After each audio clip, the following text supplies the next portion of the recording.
Baik, assalamualaikum warahmatullahi wabarakatuh. Saya Muhammad Fauzi Muslim. Di sini saya akan menjelaskan dari pertemuan 6, yaitu XBRL, yang artinya Extensible Business Reporting Language. Ini pengenalan. Ya, nah, seperti inilah contohnya. Nah, yang pertama-tama itu ada dari definisi XBRL. Ini adalah sebuah bahasa komunikasi elektronik yang secara universal digunakan untuk transmisi dan pertukaran informasi bisnis yang menyempurnakan proses persiapan, analisis, dan akurasi untuk berbagai pihak yang menyediakan dan menggunakan informasi bisnis. Sem- Sebuah institusi dapat mempersiapkan sebuah pelaporan informasi dengan berbasis XBRL tersebut. Ada manfaat dari penggunaan XBRL ialah untuk meningkatkan efisiensi, kecepatan, dan mengotomasikan pengolahan data yang dapat menunjang proses analisa dan kualitas informasi yang akan digunakan untuk pengambilan keputusan perusahaan.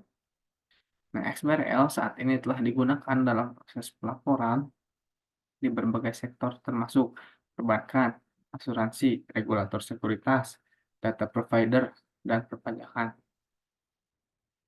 Nah, Bursa Efek Indonesia akan mengimplementasikan XBRL karena memberikan manfaat sebagai berikut. Yang pertama, untuk menyempurnakan proses pengumpulan data pelaporan emiten supaya lebih efisien, komprehensif, dan dapat diandalkan informasinya. Yang kedua, manfaatnya itu bisa meningkatkan daya saing produk-produk data yang kami tawarkan kepada investor, institusi, dan swasta.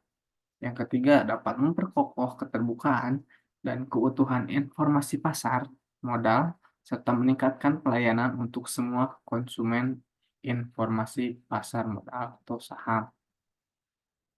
XBRL diciptakan secara spesifik untuk mengkomunikasikan informasi antara pihak bisnis dan pengguna informasi keuangan seperti analis, investor, dan regulator dengan menyajikannya format elektronik yang sudah distandarisasi secara umum untuk digunakan dalam pelaporan bisnis. Nah, XBRL ini tidak mengubah informasi yang dilaporkan, hanya mengubah bagaimana informasi tersebut dapat dilaporkan.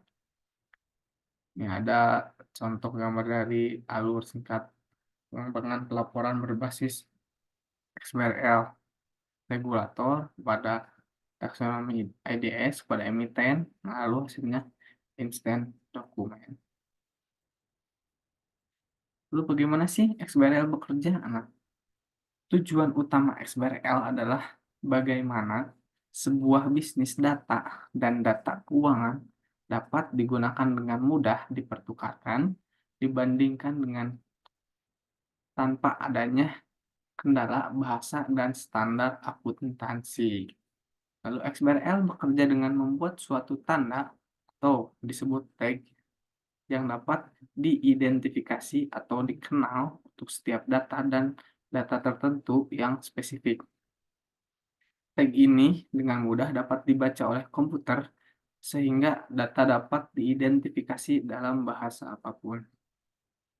Metode ini akan memudahkan pihak lain dalam memperoleh dan memproses data secara elektronik tanpa adanya kebutuhan menerjemahkan dan menginput ulang data. Data ini dapat dengan mudah dibandingkan karena tag yang sama di seluruh dunia. Ini contohnya seperti ini, tag-tag informasi. Adapun keuntungan dari XBRL yaitu untuk melakukan analisa laporan yang lebih baik, bisa menjadi penghemat biaya, lebih cepat, akurat, dan dapat diandalkan, mengurangi perbandingan yang dilakukan secara manual di antara laporan, mengurangi input ulang data, berguna untuk penyebaran informasi menggunakan internet, standarisasi format pelaporan. Lalu siapa sih yang akan diuntungkan dari penggunaan XBRL tersebut? Pertama, perusahaan yang menyiapkan laporan keuangan, ahli investor dan regulator, penerbit keuangan dan data agregator, independent software vendor, dan sebagainya. Penggunaan XBRL ada di beberapa komponen. Ini adalah latar belakang perspektif pemantauan. Ini ada sistem pelaporan elektronik atau IDXnet. Sudah jelaskan yang ini ada contoh tambahnya. Mungkin cukup sekian dari saya. Mohon maaf bila ada kesalahan. Assalamualaikum warahmatullahi wabarakatuh.